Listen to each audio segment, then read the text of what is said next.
Good morning. Good morning. I am Ted Rall, and that over there is not Manila Chan. That is Robby West, our producer, sitting in. Manila Chan is out again today. She's really sick as a dog. So it sort of fits in with the theme of today's show, which is about health insurance horror stories, and we'll be getting into that. But Manila, for those who are wondering, and she's going to hopefully be okay. She has pleurisy, which is a very painful infection of the area between your lungs and the sort of muscle lattice that protects your lungs, as well as pneumonia. So it's like, a pair. Hopefully it won't become a trifecta, but she's finally on some antibiotics, and hopefully those will do the trick. And maybe with some luck, she'll be back on Monday.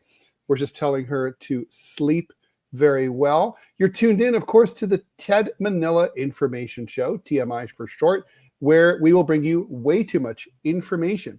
Everything from the news, politics, lifestyle, culture, plants, animals, what the kids are up to, insurance, non-insurance, subways, buses, the taboo, the occult, cats, dogs, anything and everything goes, because we believe you could never have too much information.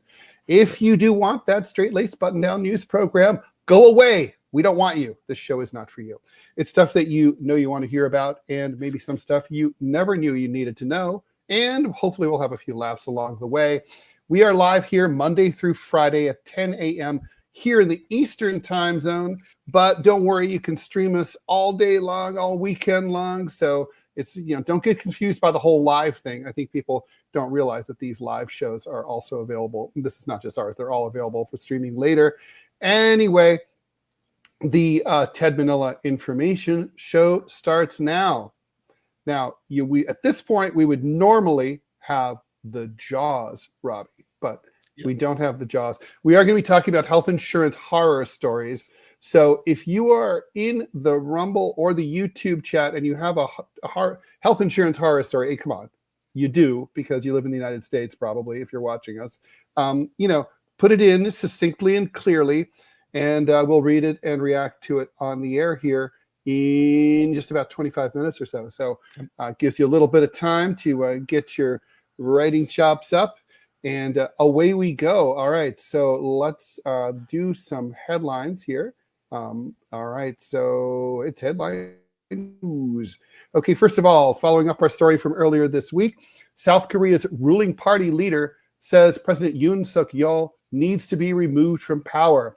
That for trying to impose martial law for about 6 hours, increasing the pressure on him to quit, even though members of his People Power Party late Friday reaffirmed its formal opposition to his impeachment. On Saturday, lawmakers will vote on the main opposition Democratic Party's motion to impeach. Yoon, of course, shocked the nation on Tuesday and late at night when he gave the military emergency powers to root out what he called anti-state forces to overcome obstructionist political opponents. Yoon rescinded his declaration about 6 hours later in the middle of the night, 4 o'clock in the morning, local time there in Seoul, after the parliament, including some members of his own party, voted against it. That's in the Korean constitution, that the president's martial law order has to be approved by parliament. The conservative PPP vowed to oppose the impeachment bill, a position it reaffirmed on Friday following a lengthy meeting of its lawmakers, at least some of whom would need to back it for the motion to succeed. Acting Defense Minister Kim Seon-ho said reports that had swirled throughout Friday that there might be another attempt to impose martial law over this coming weekend are not true. PPP leader Han had earlier added fuel to those rumors and suggested the party's stance on impeachment might be shifting when he said there was a high risk of extreme actions, such as this emergency martial law being repeated while Yoon remains in power. He also cited credible evidence that Yoon had on Tuesday intended to arrest and detain political leaders at Gwacheon, that's just south of Seoul, and called for Yoon's immediate suspension. He did not explicitly call for impeachment or respond to reporters when asked for clarification. Robby, I'm not an expert on South Korean politics, but I don't think, as Bob Dylan said, you have to be a weatherman to know which way the wind is blowing. And I think it's pretty clear that, he's toast. No, I agree. And one thing is kind of throw this out there. My dad was a Korean War veteran. He was actually there in Korea through the 3 years of that particular conflict. And no, as you know, the entire purpose is to defend South Korean democracy from the dictatorship of North Korea. And after the Korean War, South Korea promptly became a dictatorship of the South Koreans. And so my dad was just kind of like, I really don't know what we were doing fighting for. It made no sense to me whatsoever. Yeah, no, that's an interesting question. Well, it wasn't about freedom versus a dictatorship or authoritarianism, as we're so often told, right? Very clearly, it was about socialism versus capitalism, Sure. and nothing terrifies, or at least during the Cold War. I mean, I think it's still true. I don't think really anything's changed. I think what terrified the powers that be in the West and in the United States in particular about socialism was the idea that here, in the form of communist China and the USSR and all of their allies, Cuba and so on, was this idea that the world could be a different place, that like it could have a completely different model where, the elites would truly be working for the people, or at least that would be the theory, right? That's what we hope happens. And that it would be and that we would have a society where the ideal is that everybody's created equal, and like if things get corrupt, they get corrupt from there, as opposed to the capitalist system, which is you start with the ideal that we are all unequal and don't deserve the same things out of life, and then it gets corrupt from there. I would argue, as a lefty, of course I'm biased here, but I would argue that the socialists have the better ideals. Even now, you can talk about execution. That's a different question. Sure. Well, I mean, no, I think that's completely right. I mean, even in the founding documents of this country, I mean, the entire concept is that all men are created equal, and the man who penned those words owned human beings who are less than human. So, I mean, there's always there's always some kind of hypocrisy that's always baked into anything that people do. That's just, I don't know. I guess just probably a part of the human condition. And just kind of going back to my dad real quick, not long before he died, I had the chance of going back to Pensacola and visiting him, and we were at McDonald's, talk about the nice capitalist system, that model, and we were sitting there and we were having a breakfast, and this little Korean lady came up. She was maybe 20. She's in her early 20s, and my dad was wearing a Korean veteran hat. And one of the only times I ever saw my dad cry, she came up and said, "Sir, may I give you a hug? Thank you." And so, I mean, that was for him. I think that helped solve. I think that helped him kind of smooth over some of those rough patches. Because when you're told you have to go fight, you got to go fight the other person over there, or you be fighting them over here, and then you see what happens. But then you actually have just a normal person come and say, "Hey, thank you." That, at least for him, that helped him a lot. I mean, that's a cool story. My grandfather, who was in the French Resistance, I was with him when a Jewish guy approached him in the streets of Paris and thanked him for saving his life too. That's amazing moment. The Korean War is a super interesting conflict. I mean, aside from the TV show MASH, it's kind of like totally falls between the cracks of our popular consciousness, right? We don't talk about it really much at all. And yet it's so important because it's sort of the template for all, World War II being the quote unquote good war, where certainly we may not have set out to do a lot of good, but we did do some good inadvertently by liberating, Western Europe and so on. It's after that, kind of every war that follows is like Korea, right? It's like we go somewhere very far away where really there's no threat whatsoever to us. Yep. We get involved in a culture and in a political situation that we don't know much about. We choose sides. Maybe it's the right side, maybe it's the wrong side. The war ends ambiguously without a clear victory. Means literally, technically, North and South Korea are still at war legally to this day. I don't think it's safe to say that the America won that war, really. We didn't lose it either, but, Yep. sort of you'd have to ask, like, well, what was the point of this? I think you'd be hard pressed to find even a Korean War historian who'd be able to tell you that it was anything other than just a chapter in the Cold War. And so it's a proxy war. It's a classic kind of like, I mean, in many ways, how is the Russo-Ukrainian conflict really different from from the Korean War? They're kind of very similar. Well, it's not. They're trying to make Ukraine, by their own definition, trying to make Korea into not Korea, trying to make Ukraine into Korea 2.0, trying to freeze a conflict, trying to just control it there. And a lot of people don't realize World War III almost started in Korea. I mean, MacArthur wanted to nuke the Chinese.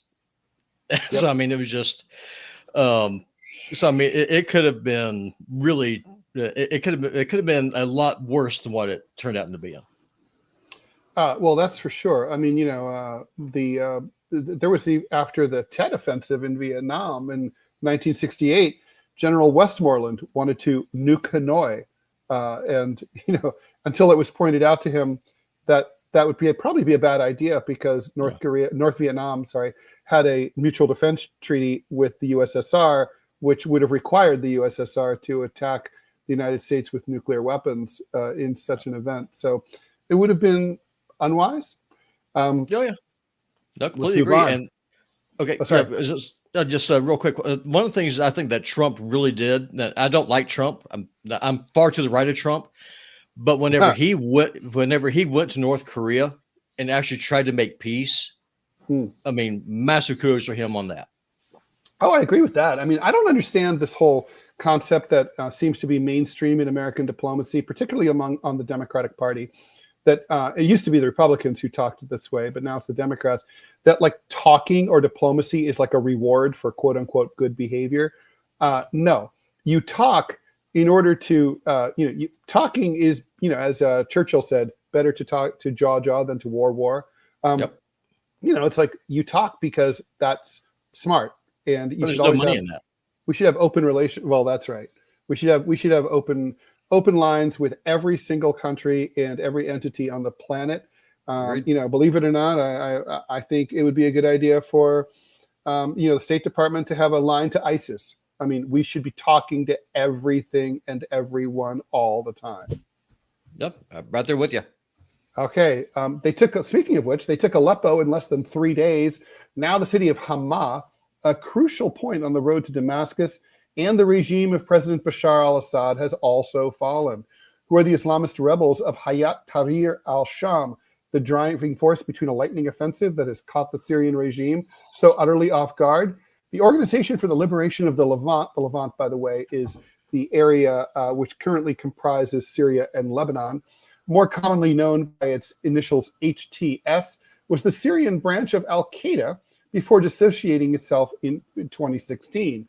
By the way, before that, that was ISIS. The group owes much to its strategically minded leader, Abu Muhammad al-Golani. This Syrian fighter, a former member of the Islamic State in Iraq, which later expanded into the Islamic State group, aka ISIS. ISIS stands for Islamic State in Iraq and Syria. Founded the al-Nusra Front in 2012 before pledging allegiance to Al-Qaeda in 2013. The two groups reportedly severed ties by mutual agreement 3 years later. You do you, we'll do us. On January 2017, the former al-Nusra Front began trying to remake its image, declaring that it had undergone an ideological transformation and adopted its new name, Hayat Tahrir al-Sham. The group also began to rid itself of some of its most radical figures, or not. At the start of 2019, HTS fighters took control of most of Idlib province, that's in Syria's northwestern part of the country near the border with Turkey, to the detriment of other rebel groups active in the area. In a 2013 interview with France 24's Wassim Nasser in Idlib, the leader Abu Muhammad al-Golani said that he was working to ensure that the areas under his control wouldn't be used as rear bases for preparing any attacks against the West.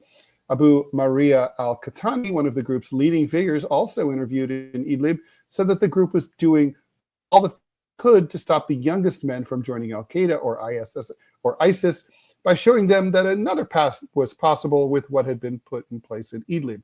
Not only has the HTS group broken ties with al-Qaeda, but it's been fighting al-Qaeda and the Islamic State group on an equal footing for years, Nasser says, describing HTS as a rigid, conservative Islamist group. It was even their fighters who killed the Islamic State group's fourth caliph, Abu al-Hussein al-Husseini al-Qurashi, in August 2023, he says. Speaking on France 24, Arthur Kesnay, PhD candidate in political science at Paris's Panthéon-Sorbonne University, says HTS, which is now almost all Syrians, had become a group that is fighting a war and to wage a global jihad and strike at overseas targets, but is here just to take Damascus. According to Nasser, al-Ghalani maintains that he has put global jihad and international terror behind him, believing that these things bring nothing but destruction and failure. For the Islamist leader, his group has no problem with the West. His problem was with the Syrian regime of Bashar al-Assad, as well as the Iranians and the Russians that support it. HTS and its leader are still designated as terrorist organizations by the UN, the US, and some European countries, which of course puts a crimp into al-Ghani's ambitions. One of his objectives is to be taken off the international list of terrorist organizations so he can travel and become a leading Syrian political player. So, this story is very interesting for a number of reasons. But to me, it's very analogous, going back 24 years, to the situation in Afghanistan, when after 9/11, the United States attacked the Taliban. And the Taliban, much like HTS, claimed to have absolutely no interests in international affairs whatsoever. They said, all we want to do is rule Afghanistan. This was Taliban 1.0, who ruled from 1996 to 2001. The US, the Bush administration, claimed not to believe that. They said that, you guys harbored al-Qaeda, you harbored international terrorists, you had training camps for radical jihadi groups like radical Uyghurs, like the East Turkestan Islamic movement, which was active in Western China, the Islamic movement of Uzbekistan, which was active, to be confusing, in Uzbekistan as well as Tajikistan. And the truth is, the Taliban were pretty much telling the truth. When we invaded, there were fewer than 100 members of al-Qaeda in Afghanistan. All of the training camps were closed. The training camps that still existed were in Pakistan, not in Afghanistan. What basically the U.S. was describing a Taliban from 1998, but it was 2001 and things had changed. How likely is it that, this guy is going to get, HTS is going to be able to convey their message, hey, we just want Syria, is that cool, to the West, or is it likely to fall on deaf ears again? Well, it's hard to say, right? Because from everything that I have seen, everything that I've read, they are getting support from Turkey, which is a Western ally. So that is a statement of fact. And so you got to be able to kind of just see who's writing the checks to see what ambition it is that they're going for. I think that the reason why they're making this play over Syria, I think it's twofold. One, I think that Israel just really wants Assad to go away right now, and whatever Israel wants, Washington D.C. does. Let's just be honest. That's just the fact. I think that they would very much like to have a Islamic religious regime in Damascus. And as a Christian, I got to say personally, I am opposed to that, because Assad, like him or hate him, he has done more to protect my brothers and sisters who are Christians than anywhere else in the western part of the Middle East. That's just a fact. And I think really what this is they're just trying to put pressure on Russia, which kind of leads to the question, where is the Syrian army? They do have one somewhere. I don't know where they did have one. They seem to have gotten lost. Did they take a left turn? They're at the 7-Eleven or what? What happened? Where are they? It's a good question. So I don't know. It's just weird. But to your question, by the way, what's up with the Israelis? I want to follow up on your question. Are the Israelis fucking stupid? It's like, literally, I think Bashar al-Assad is like their best friend, and they don't they don't appreciate him. They should appreciate what they have. The last They like thing him they so much that need, they bomb him. yeah, but I mean, they should. I mean, are they? I mean, they're idiots, right? I mean, they're not going to be. I mean, their security situation, which is of course what they're obsessed with, is like it's going to deteriorate radically if HTS comes to power. I think that what it is, and I don't have any proof to back this up, it's just my gut from studying the history of the region. I think that they want this HTS group to go in, take out Assad, kick out the Russians, and then I think that what Israel is to have happen, because they have such good relations with the Kurds, I think they're going to try and make Syria into a Kurdish state. I think that that's probably the math that they're going with. The HTS and Syria are going to weaken themselves enough, kick the Russians out. The Kurds will be able to come in, pick up the pieces, and all of a sudden say, "Hey, look, we have Kurdistan. We have our own Kurdish state now."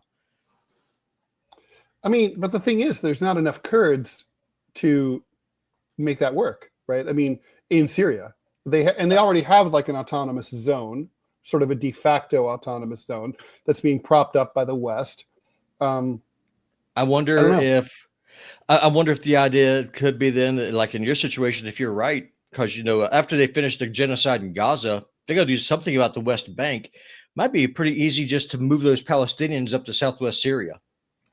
Now that sounds more like it, right? Because obviously part of the ethnic cleansing of Gaza, which we had talked about on our previous show with Sputnik, it looked like they wanted to. The Israelis planned to expel the Palestinians out into the desert in the Sinai, but the Egyptians aren't having it. They refortified the border.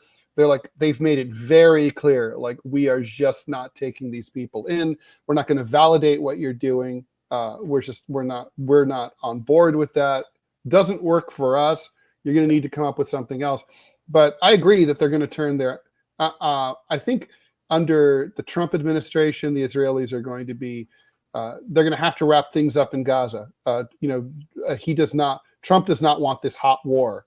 So now the West Bank is already carved up into cantonments. Right. So that's a whole different matter. I mean, you kind of don't have to bomb the hell out of the West Bank in order to annex it. Yep, and I agree. And one of the things I was thinking, here's a little bit of a curveball for you. Since the U.S. is playing these games that is in Syria, do you think that Russia could start trying to play nice with the Greeks, playing with that tension between Greece and Turkey to try and distract the Turks? Maybe. I mean, I keep thinking that, man, that is such a incredibly long-standing conflict.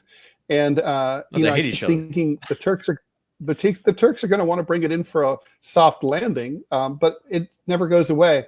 No.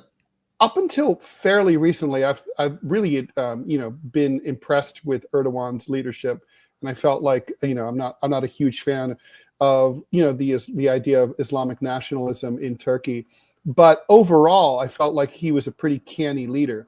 Now I'm not so sure. It seems like things are a little wobbly. Yeah, I think I think that he is.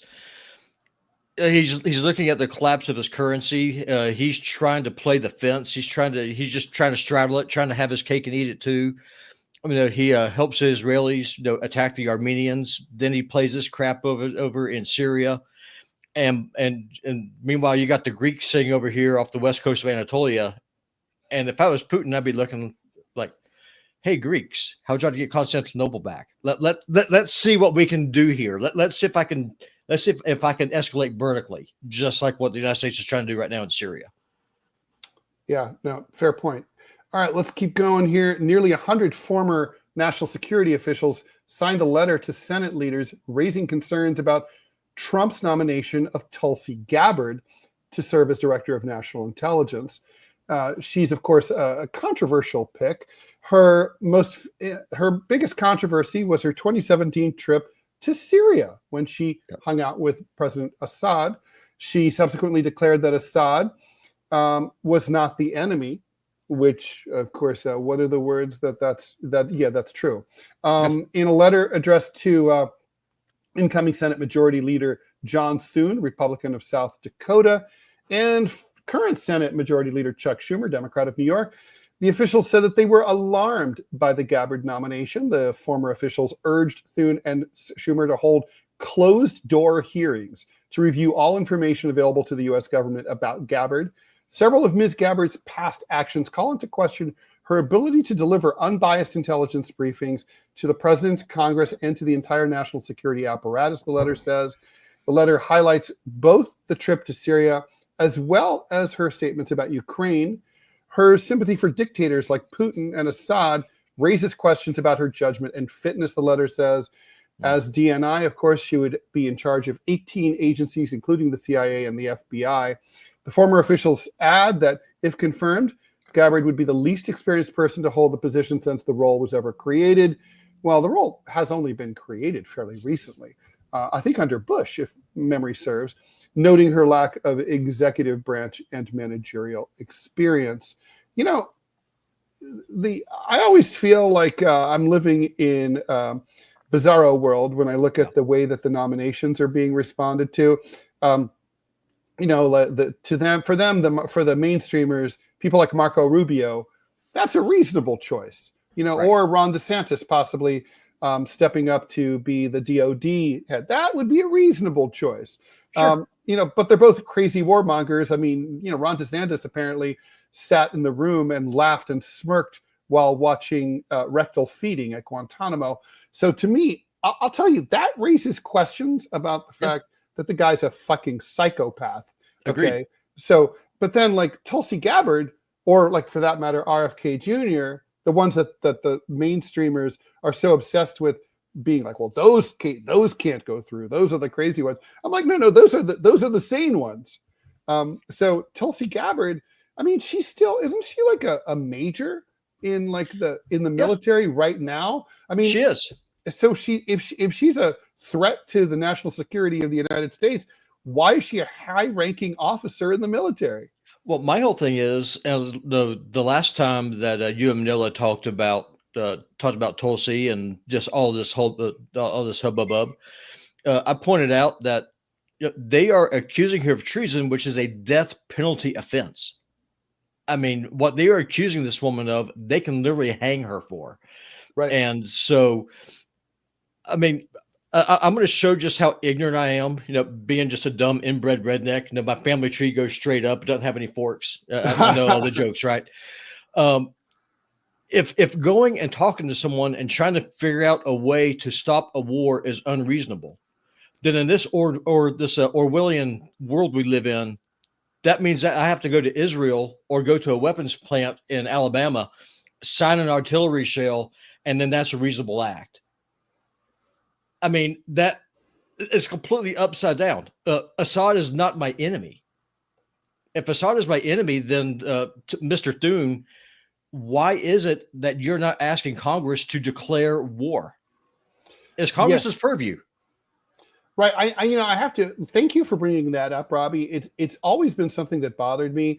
The way that the casual way that the word enemy is tossed around, both in the media and by the foreign policy establishment of this country. And I'm talking about both parties. I mean, sure. Like an enemy, like you said, an enemy is someone that you are literally involved in an armed conflict with, and a legal one, right? Like technically, even if you have a covert war, they're not really the enemy, or at least you're not supposed to admit it.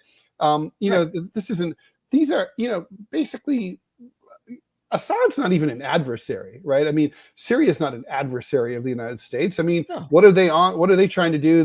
How are they are in our grill? They're not. I mean, you could say Russia's an adversary, although that's completely in your mind. They don't have to be. I mean, during World War II, they were an ally, and they should be again.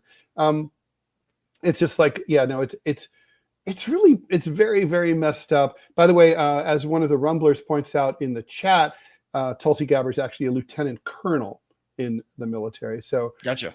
So she, I mean, this is absurd, and I love the fact that she, they did the same thing to Jill Stein, right? Like Jill Stein attended an event where she sat at the same table. I don't even think she sat next to, but she was at the same table as Putin. It's like sitting at a table next to someone does not mean that you're like butt buddies. Okay. Yeah. It just doesn't. No, one thing I want to point out is, for those of you who are watching, I'm sharing a screen with Ted. Ted is a communist. Right. I am not. So, I mean, it is possible to have a conversation with somebody and not be just joined at the hip with them. Right. No, exactly. It is possible. It is possible. Donald Trump shook hands and talked to Kim Jong-un. I seriously doubt that Kim Jong-un's communism rubbed off on Donald Trump. I wish it had. That would have been awesome if it worked that way, but it doesn't. Have you ever read the little booklet by Smedley Butler, War is a Racket? Mm-hmm. I sure have. That's what this is. America is not on a gold standard. It is on a lead standard. And the only thing that America has going for it economically is the exportation of war. And that's one of the things. Like every Friday I go to my local church and we get together for an hour and we pray.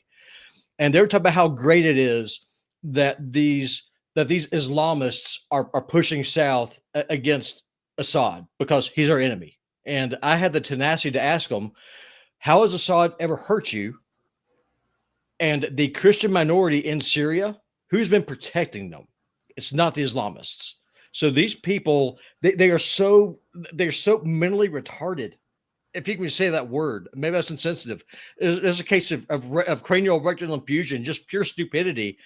I mean, these people will applaud. Well, it's kind of like what you said yesterday. You got these Zionist Christians who will come out and applaud the person who's putting a rope around your neck because Fox News tells you that they're the good guy, and it's sickening. It's very strange. All right, let's keep going. Life expectancy here in the United States is expected to go up for the first time in a while, from 78.3 2 years ago to 80.4 in 2050. That, according to forecasting models from the University of Washington's Institute for Health Metrics and Evaluation. The analysis, published in The Lancet, assesses the impacts of hundreds of diseases and other health risks in the U.S. as well as in the individual states, and compared them to a set of 200 other countries. They found that the U.S. lags in life expectancy gains, putting the country behind most other high-income nations and some middle-income nations. In terms of overall life expectancy, the U.S. is expected to fall to number 66 out of 204 countries assessed in 2050. That's down from 49th in 2022.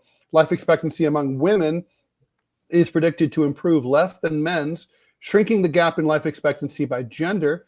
The U.S. would drop from 51st to 74th in life expectancy for women in 2050, and from 51st to 65th for guys.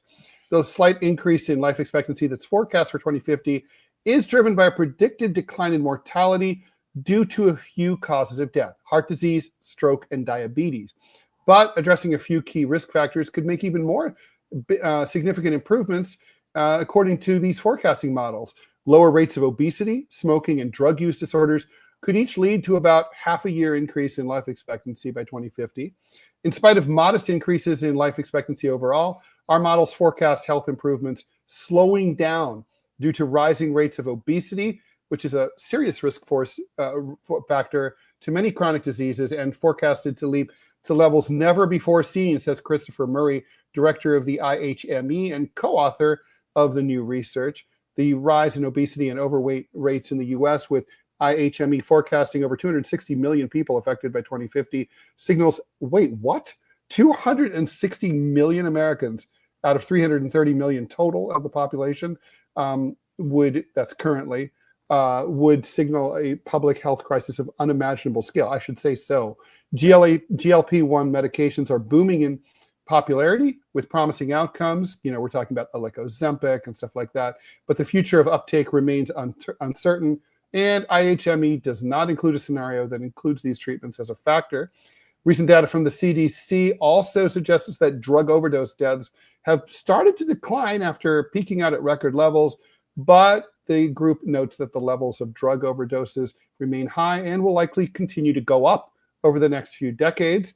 It estimates that the rate of age-standardized mortality that's going to be the name of my new punk band, age-standardized mortality, due to drug use disorders in the U.S. will be the highest in the world and more than twice as high as in Canada, at second highest.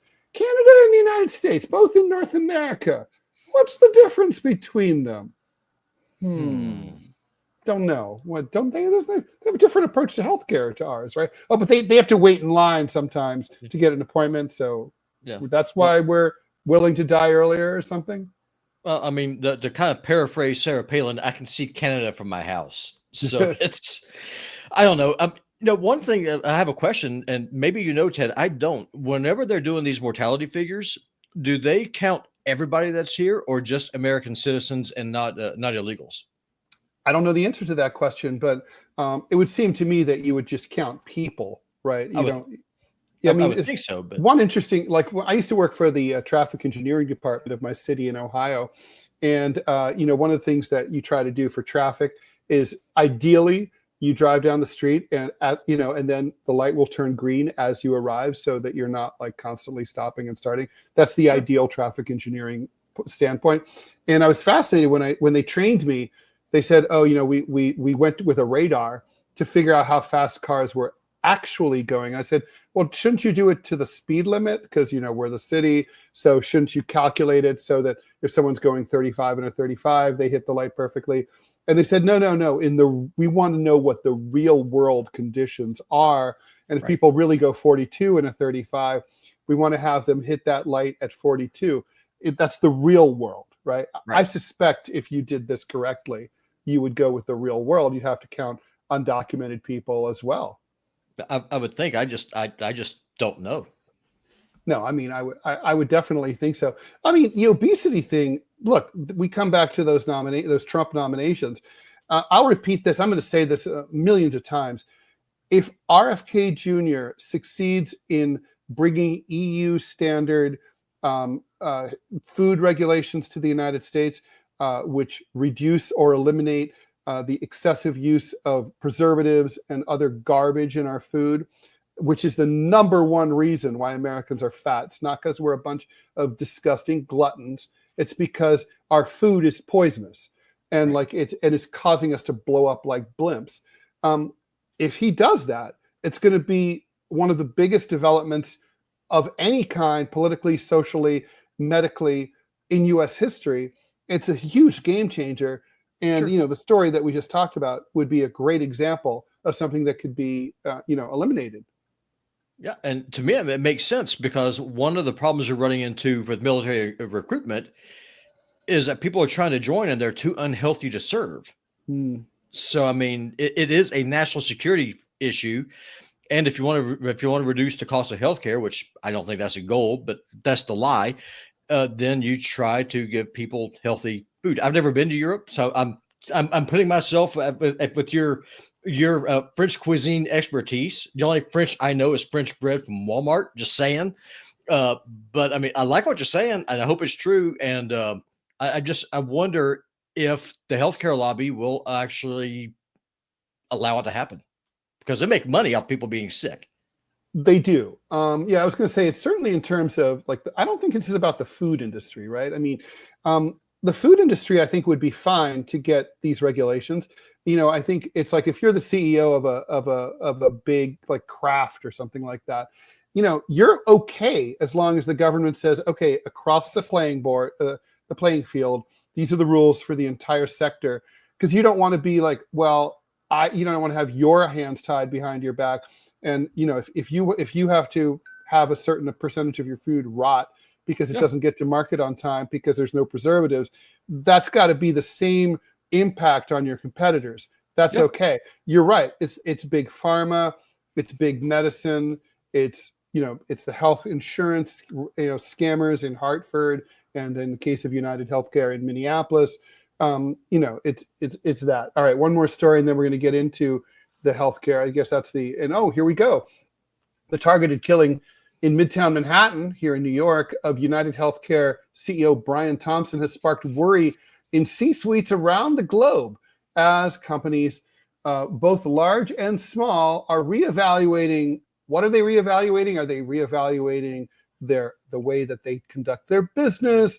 Are they thinking of starting to approve the claims that they're routinely denying? Are they trying to tell their customer service people to pick up the phone more quickly, or maybe make the phone tree easier, or be more compassionate to people who are sick and their loved ones so that they get the care that they need. No. They're reevaluating their security for their top execs. Surveillance video released by the NYPD shows Thompson walking alone on a sidewalk as his killer brazenly ambushed him early Wednesday, shooting him multiple times in front of a witness. In this threat environment with increased attacks on public officials, it's surprising that the CEO of a major corporation would walk around with no security at all, says Don Mahalik, retired senior special agent for the U.S. Secret Service. Retired FBI Special Agent Richard Frankel, founder of RMF Crisis Management, said that he received several calls from companies within hours of the shooting looking to reevaluate their executive security. Some already have security, and so they're deciding if they need to increase it. And others who don't have security are saying, do we need to have some security, or do we need to at least have a policy regarding security in place, says Frankel. During a news conference, NYPD Chief of Detectives Joe Kenny confirmed that the 50-year-old Thompson had no bodyguards with him as he walked to the Hilton for a shareholders meeting. From speaking to other employees that traveled with him to New York, it doesn't seem that he had a security detail, Kenny said. Dave Commandant, president of DS Commandant Risk Management in Seattle, said that the fatal shooting prompted security officers at dozens of Fortune 500 companies to hold a video call to discuss not treating their customers well so that they wouldn't want to kill them, but to boost protection for their executives. Chief security officers around the globe are looking at their executive security programs, either on their own or they're being asked to do so by CEOs and or their boards, and making sure that they have the appropriate resources in place and capabilities in place to identify potential situations like this and then address them appropriately, said Commandant, who's a retired chief security officer at Boeing. He adds, there's a lot of, I think, stepping back and looking internally right now at what do we have in place, how well does it work, where do we feel we have gaps, and what do we need to close that gap, and what are our next steps? I got to say, if I'm in a line of work where that causes everybody to hate me, and then to the point where if someone like me is blown away and the entire country is celebrating, then I might be rethinking my life, the way I'm doing things, right? I mean, I would, I'm sure privately they are, you've got to be like coming home to your spouse and saying like, I don't know about this. Is it worth it? Well, Ted, that's because you got humility. To be able to recognize that maybe the problem is not those dirty peasants. Maybe the problem is how you're treating them would require a little bit of contrition, maybe a little bit of self-awareness. And that's not what our ruling class has. The problem is not them and how they're always punching down and treating people like a product and just basically just crapping all over 350 million people. That's not the problem. The problem is you dirty pleb. Get back in your lane. Yeah, I mean, look, I think that is the approach, right? Whether you're talking about climate change or increasing income disparity between rich and poor, clearly the plan here among the elites is to guard themselves to stay on islands, right? Like as the world collapses, they're in their gated communities. They hopscotch from, it reminds me a little bit of the last few years of Afghanistan under the Ghani regime that was installed by the United States, where 90% of the country belonged to the Taliban. And the elites of Afghanistan would fly, they would hopscotch from one city to the other because all of the in-between was completely Talibanized, right? So they would fly, they'd corkscrew up to try to avoid the Sidewinder missiles, heat-seeking missiles, corkscrew up at high altitudes out of Kabul, fly over to Herat or to Mazar-e Sharif or whatever. There were 5 or 6 cities that the government controlled-ish. And then that's how they kind of view things. I mean, these guys, they're going to have their helicopters come pick them up from their front lawn, from their estate, that's protected by razor wire and high fences and armed guards. And then, they'll fly to the shareholders meeting, land on the roof of the Hilton, then fly away. I mean, you can do that. Security, you can do that. But, you can ask retired President John F. Kennedy, is it really possible to completely avoid an assassin's bullet? Or ask nearly killed former president and future President Donald Trump.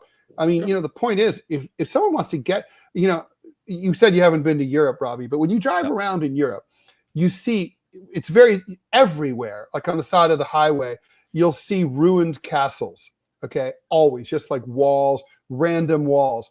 And you're like, so those castles, they were all stormed, right? They were all overrun. Every single last one of them burned to the ground, whatever, the tunnels, the walls were sapped, and that's it. The point is, this, the being a fortress doesn't really work forever. It's a temporary solution.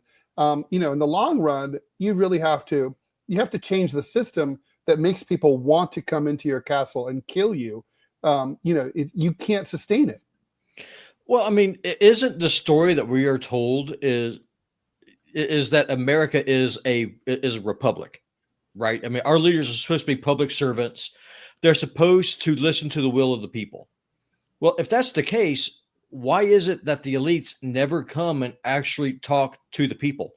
Why is it that Governor Gianforte here in Montana doesn't come here to Kalispell, where I am, and go to the local food bank and say, what is the problem?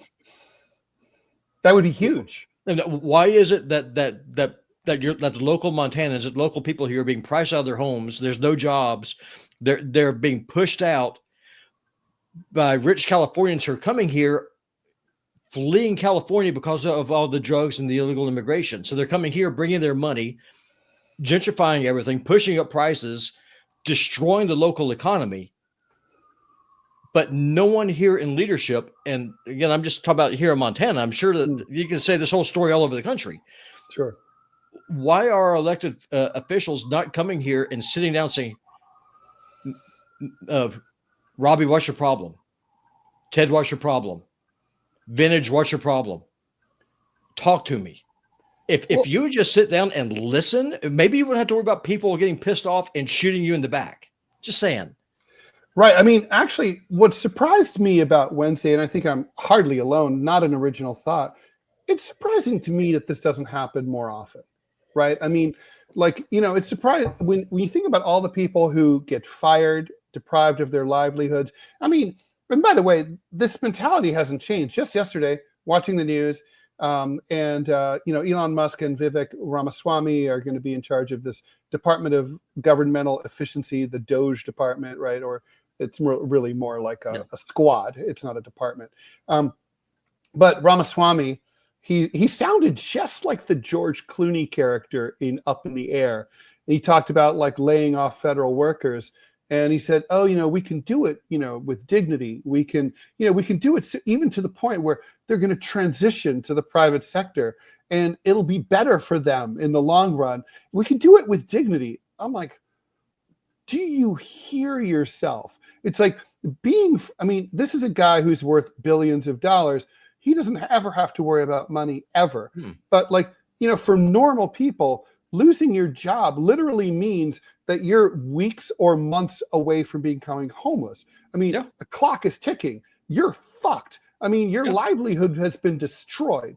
I mean, it's basically like being a hunter-gatherer and have someone, break both of your arms. So now you're not going to be able to hunt or gather. Although that's different because they lived in communal societies of clans where their friends and their family would help them, right?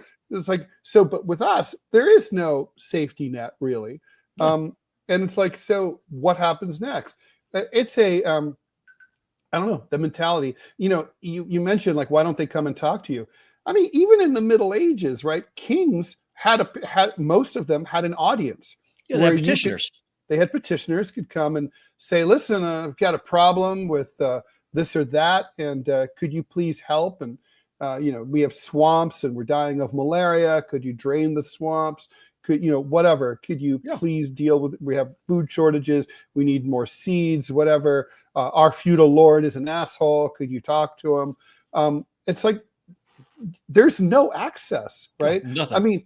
I mean, here in New York, we do have this and I've seen this, right? Like a little bit. We have this call-in radio show called Ask the Mayor.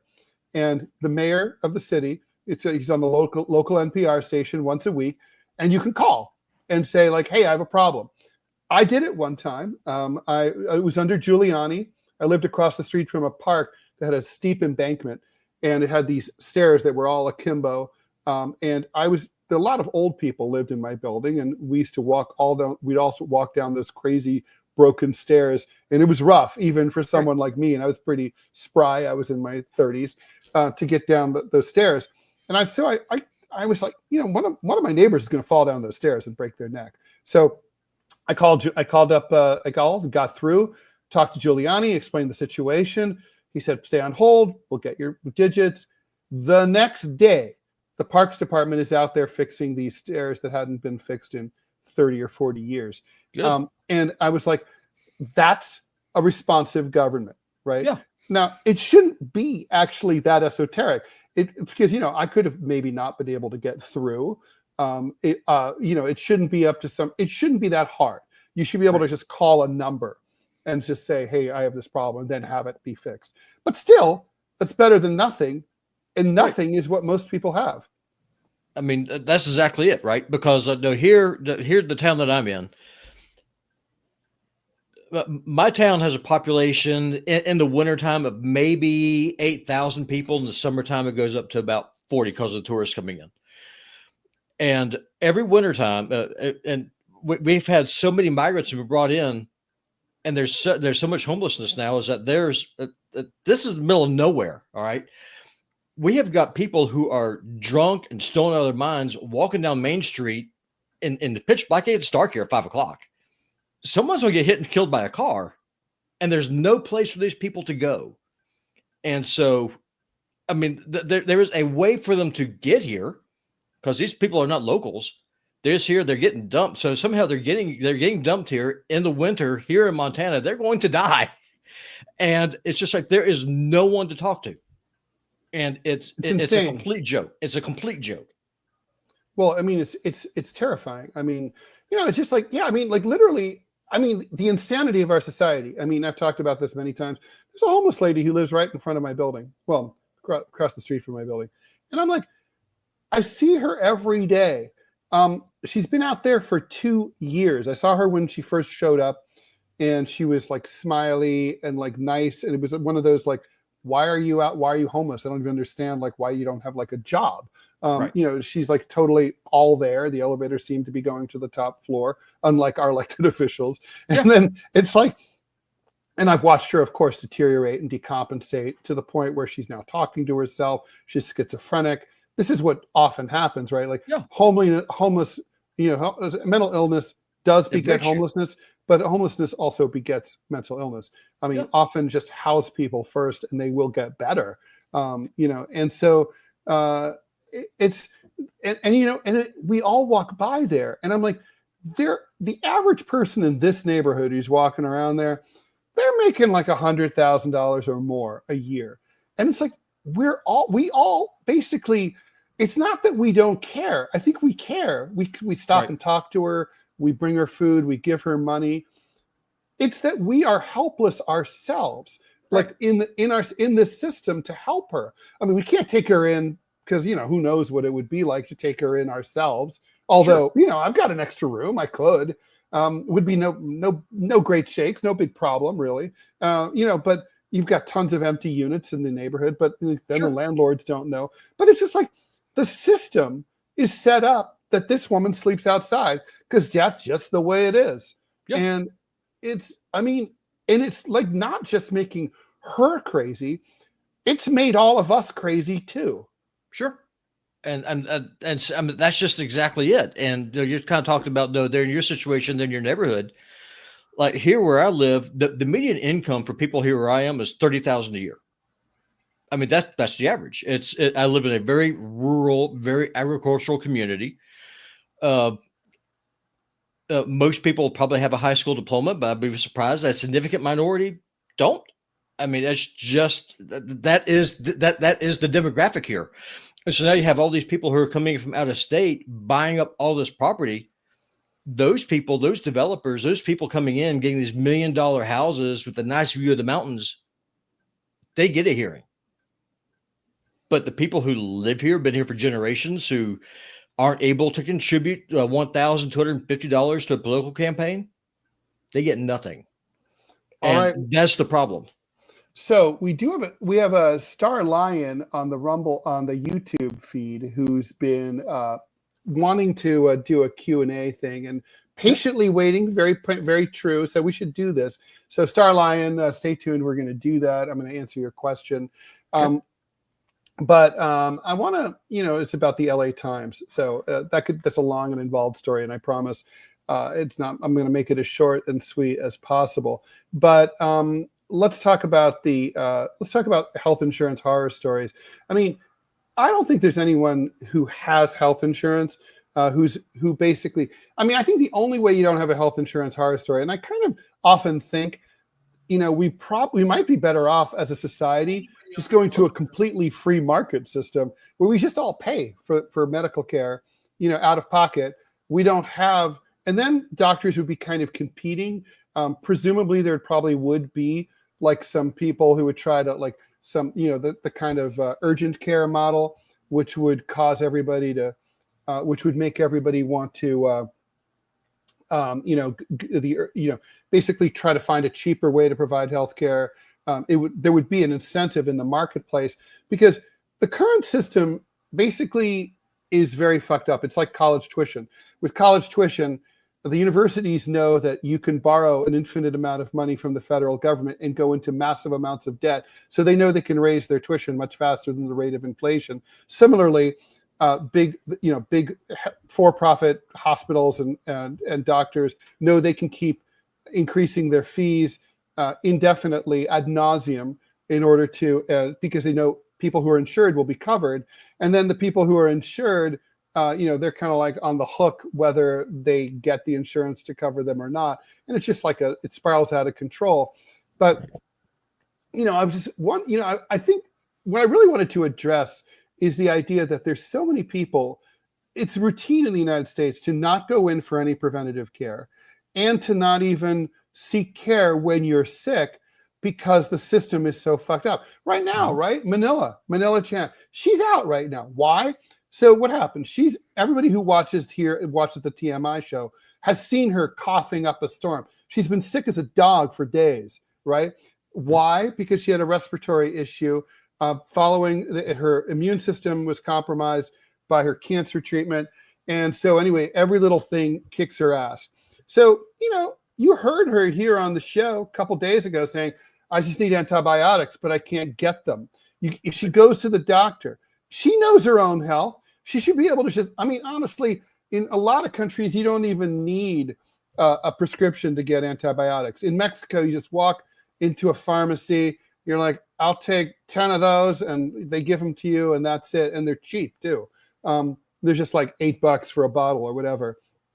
But she can't get antibiotics. I was literally trying to figure out if we could use dog antibiotics, because they are the same, I think.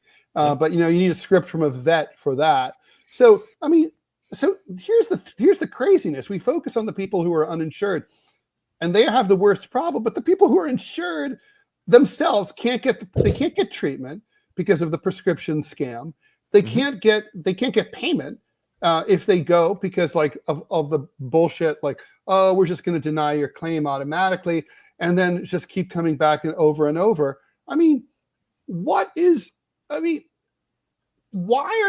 I'm sorry for the length of this rant, but there was a muckraking left-wing journalist from 100 years ago named Lincoln Steffens, and either he or Robert La Follette are both credited with the following quote. So it's hard to say who it was, but basically they said, if a man is in need of a loaf of bread to survive, you don't want to give him politically half a loaf, because it'll dull his appetite, but he'll still starve to death. And I think that's what happens with the Affordable Care Act. People, they got a half a loaf. And so now healthcare is no longer on people's radar. And they think as a political issue, well, that's the most we're going to be able to get out of the system. And so now there's no movement towards actually getting a real healthcare system. I don't know. I mean, I keep hoping maybe Donald Trump is watching what happened to Brian Thomas and thinking, I could be a hero just for one day, and I could fix this. I agree. And I mean, what a lot of people don't realize is that a big part of the problem with our healthcare system is that during World War II, the United States government put price controls on what people were able to earn. And so the way that companies, because they could no longer do pay raises, they tried to entice people to come work for them by bundling in benefits. Well, one of the benefits that they started bundling in was health insurance. Before World War II, the majority of your insurance was your responsibility as the individual. You're able to go, you're able to shop around, buy the plan that you want to have. It was not tied to your employer. World War II changed all of that. Mm-hmm. And so, I mean, that created that created this evil trifecta, in my opinion, of linking a health insurance monopoly to your employment. And then you have government subsidies that comes on top of it, driving the prices up because why wouldn't you, right? I mean, it's a way for the company for the health insurance companies to enrich themselves. Best way to protect your profits is go buy some people in Congress. That's the best return on investment you're ever going to be able to make. And so that's the model. And that's why things are so screwed up right now. Yeah, I agree with that. President Truman, to your point, tried to institute national health care. A lot of presidents have tried to do it since then. For a long time, the AMA, the Doctors Association, was against it. And they pushed against it in a hard way. And so they've kind of been our enemy. And yeah, it's just, and I think, that's probably the biggest problem is that, we don't even talk about it. The typical story is health insurance story is like something like, like what happened to me. I go into a hernia.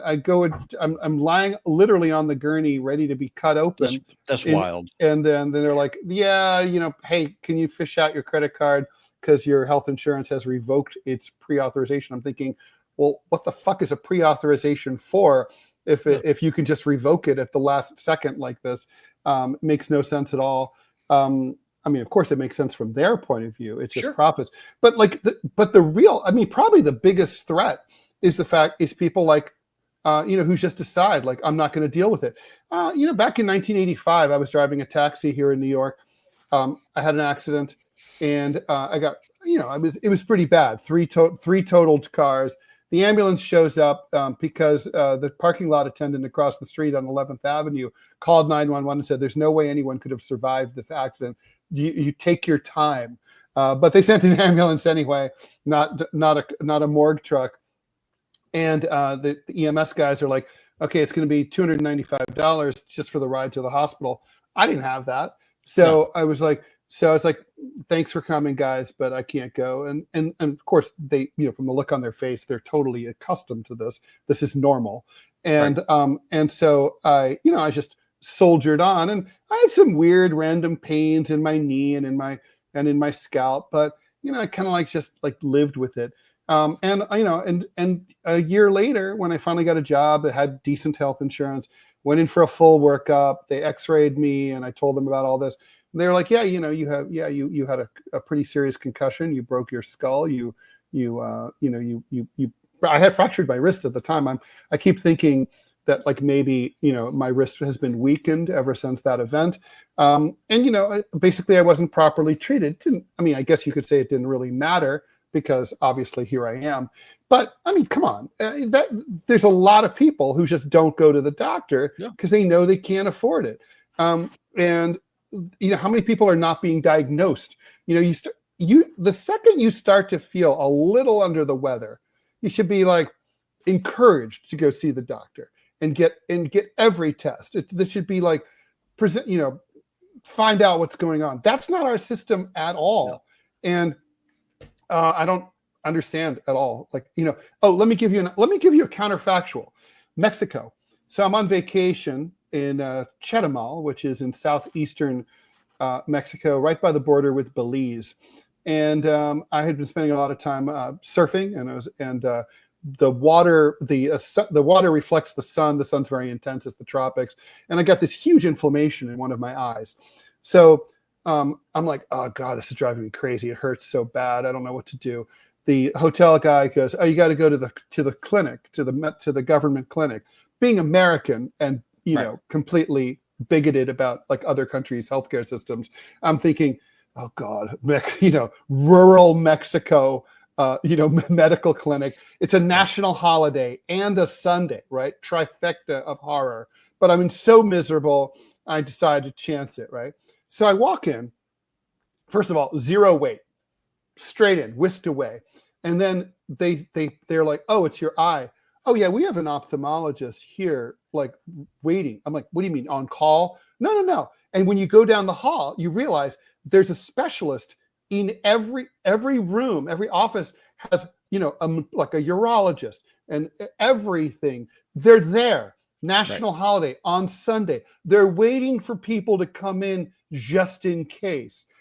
I get the ophthalmologist sees me. She gives me a patch. She assigns me some medication. She prescribes some medication. She apologizes because her English isn't that great. She shouldn't have to speak English. She's in a Spanish-speaking country, but she speaks a little English because there are tourists there. Okay, I mean, what? And then my English ain't very good either. So yeah, well, and she gets. Then she's like, I'm like, oh God, I have to go to the pharmacy. She's like, I apologize. You're going to have to pay for, at the pharmacy. I'm like, where's the pharmacy? She's like, oh, it's in the lobby of the hotel, of the clinic here. So I'm like, so they have it right there.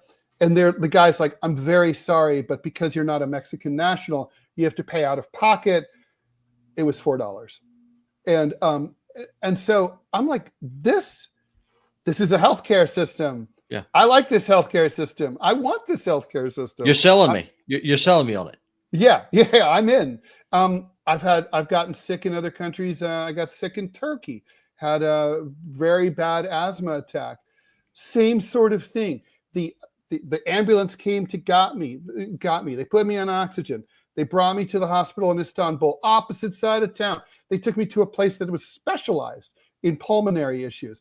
It's like, they're like, again, they apologize. They're like, this is going to cost like $12. If you were Turkish, of course, it wouldn't cost anything.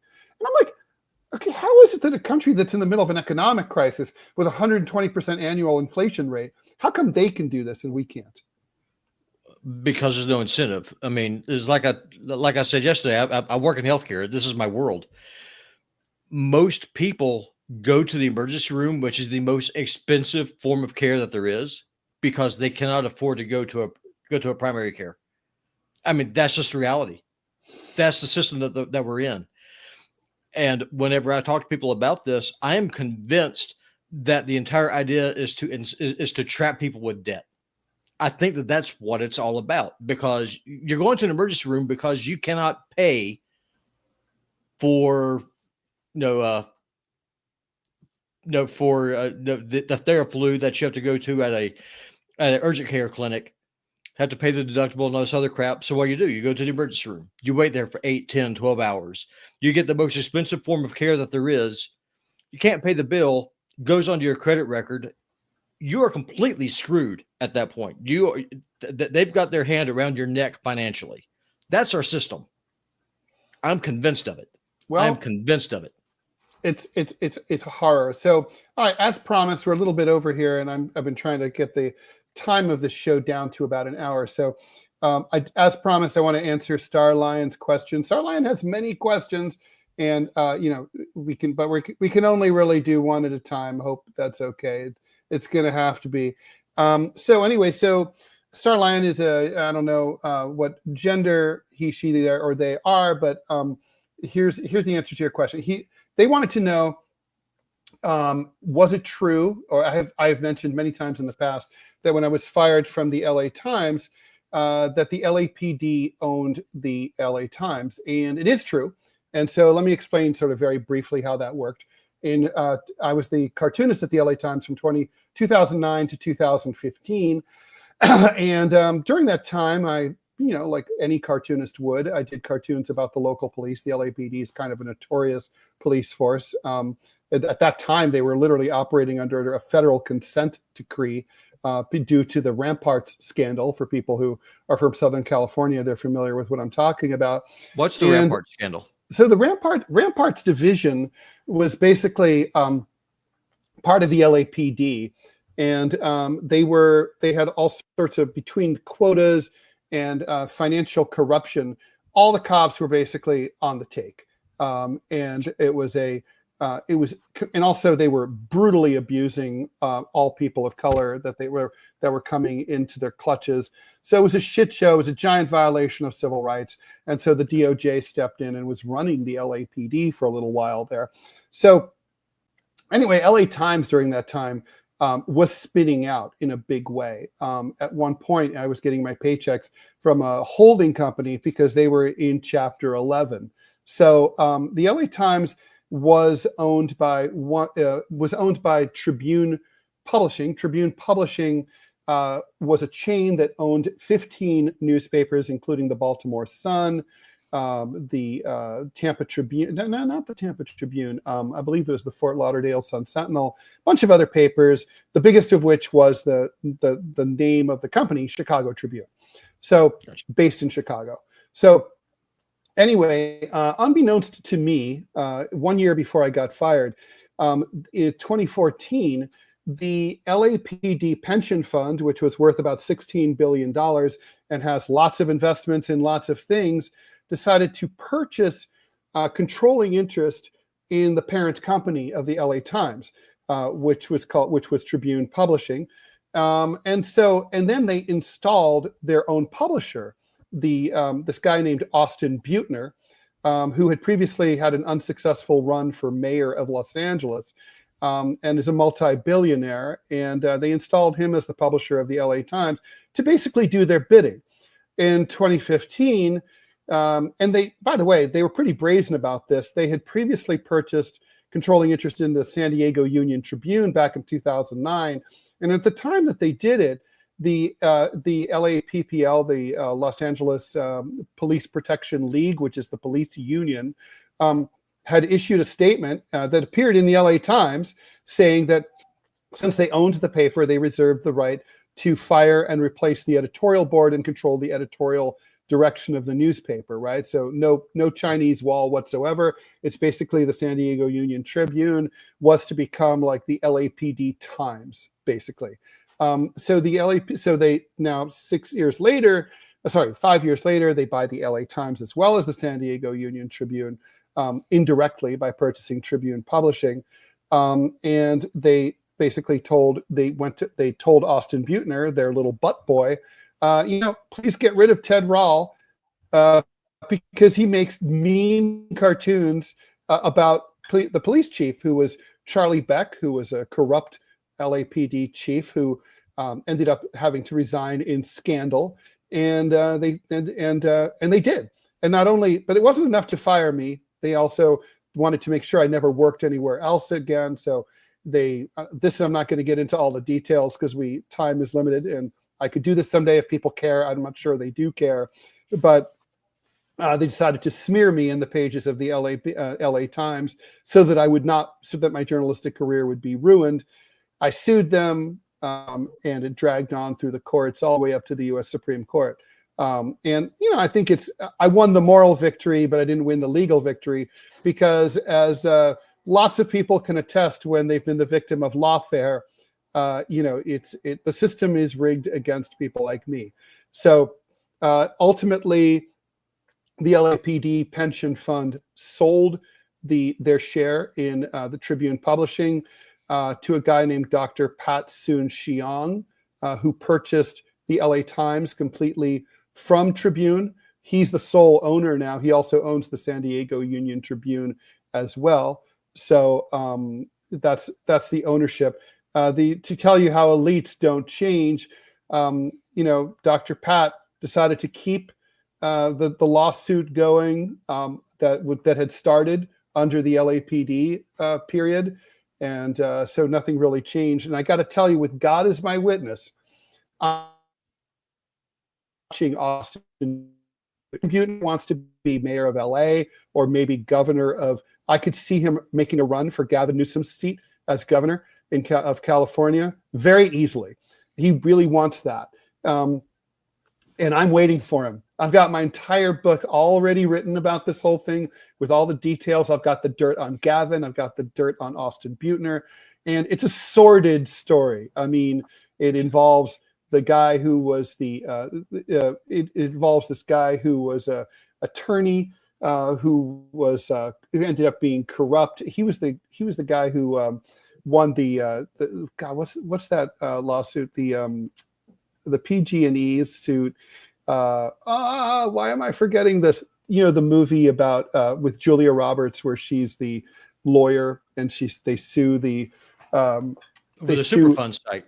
Yeah, exactly. Wow, why is it not coming to my mind? Anyway, so because I'm still sick and trying to get over it. Anyway, long story short, so I have lots of so the dirt is there, but basically yes. And you know, it's not illegal for a police pension fund to buy a newspaper. There's no law. Yeah, it's Aaron Brockovich. So he represented Aaron Brockovich, and his name was Tom Girardi. Tom Girardi is Google him. He was married to Erica Jane, a Real Housewife of Beverly Hills. He stole hundreds of millions of dollars from his clients. And it's pretty gross stuff. He an affair going on with my judge in my case, and he was also best friends with the police chief who I mentioned, Charlie Beck. I mean, LA is so incestuous. It's like run like a small Alabama town. You know, it's there's no opposing interests like in a city like New York where there are different factions among the elites. There's really just one old boys club there. Do you think that Kamala Harris will make a run for governor of California now that her presidential bid is over? Because I mean, she could slide in. Gavin Newsom, he's in free. He could run in the next election, right? She could. Yeah, I mean, it would be teed up. It would be pretty easy. I mean, I don't know. I mean, the problem is there's probably more grift to be had. You know, sort of going the Obama and Clinton route, forming a foundation as your slush fund, and then you know, but is she smart enough to do that? For $1 million a shot. I mean, like what you said before is you haven't really seen any evidence of her intelligence, and I haven't seen that either. And it seems like that you have to be at least have a certain amount of smarts to run a con job. Maybe running a state's easier. Indeed. So I don't know. I mean, running it is a big state, but you look, Gavin Newsom doesn't seem like the brightest, hardest working guy in the world, and you know, there he is. He seems to be able to get away with it. Yeah, who knows? All right, so we're gonna bring us out here. Let me do all of the closeout and thank everybody so much. Please subscribe to the TMI Show on Rumble or on YouTube. If you're on Rumble, you have the option of becoming a paid subscriber for $5 a month, or just doing it for free. On YouTube, it's just for free. So either way, please do it. Please spread it around. Honestly, please go on your socials and either retweet or whatever, everything that we are doing. I'm on Blue Sky as well as X. I'm not one of those people who think I went away from. By the way, I don't even understand parenthetically all the lefties who are saying like, you know, X became shitty under Musk. Under Musk, I finally was able to get dethrottled as a lefty. So I don't know what they're talking about. I think this is like not based on anything real, but of course my experience could just be individuated. So you don't know about that. Anyway, if you like what you see and what you're watching here and you find any value, please, please, please, please help us by subscribing and please donate, right? Otherwise the show just cannot go on. Click on the button right below the Rumble chat to help support the show. And please generally support independent and news and content creators anywhere you find them. Thanks so much to Putinbot Gaming, aka Robby West, for your support and for moderating the chat. And of course, for co-hosting and filling in for Manila Chan. Manila Chan, if you're listening, or even if you're not, please just get better. Keep sleeping. She's like, why do they sleep? Sleep is the best medicine. Well, I'd say in the United States, it's the only medicine, as we previously said. Anyway, please check out the gaming channel. And can I say something real quick, Ted? Please. So for those of you who are watching on Rumble, if y'all please do me a favor, because I do a lot of the work on the back end. If y'all hop over to YouTube and go through and click that like button and then share the stuff, because the more engagement that videos have, the higher up YouTube is going to start boosting the channel. And so that is a way that you can help Ted Manila out. Doesn't cost you a nickel. And we're almost to the 500 subscriber mark. That's when people could actually start donating on YouTube. The magic number, though, is 1,000 subscribers. That's when they actually start getting ad revenue. So if y'all can do that, it is a huge help. It's really the biggest way that you can help. And if you have multiple YouTube accounts, do it with all of them. That's all I got. Okay, and that's it. Thanks, everybody. We'll see you Monday. We'll let you know what's going on with Manila. Follow us on X and everywhere else. And see ya. Have a great one. Bye, y'all.